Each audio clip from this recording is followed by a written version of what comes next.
In 2010 and 11, the world witnessed a mass exodus of people from Somalia. Thousands either moved within the country or outside the borders to Kenya or Ethiopia.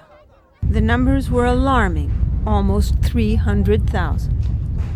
Somalia has been at war for decades, but now there was a severe drought.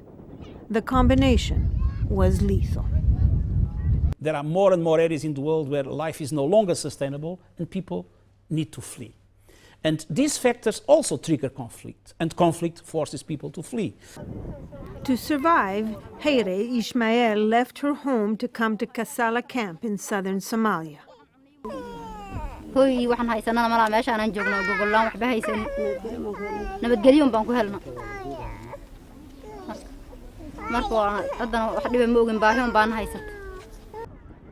The drought killed livestock, destroyed crops, cut off livelihoods.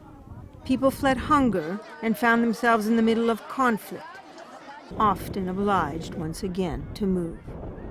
At the height of the crisis, UNHCR estimated that a quarter of Somalia's 7.5 million people were either outside the country or internally displaced. Tukai left her village in central Somalia with her 8 children. They traveled over 600 kilometers for food and a semblance of peace in Galkayo.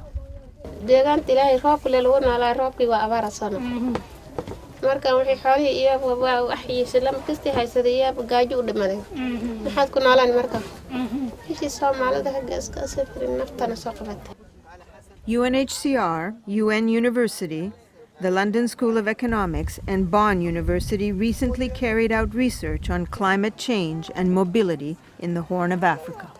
They found that insecurity reduced people's ability to cope with severe changes in climate. The result, they were forced to move.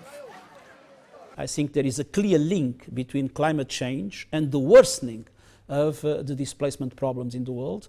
And I think it's very important for the world to come together and to try to respond to this challenge. In mid-2011, a famine was declared in Somalia. In Ethiopia, new camps filled up, not in months, but days. Safiala and her 7 children were among the surge of refugees. She found safety in food, but her journey was tragic. مرسونك مجن الله ميل بالدجو مجن الله والآن النسي لما ضوها نيس كديرني أنت كويني كرسي وكاك النولنا إلهي النولنا نسيه. In Kenya, the number of Somalis fleeing drought and violence swelled the numbers in Dadaab refugee camp to nearly 500,000, making it the 4th largest city in Kenya. Nuria was desperate. Surviving depended on her leaving her Somali village with her 6 children.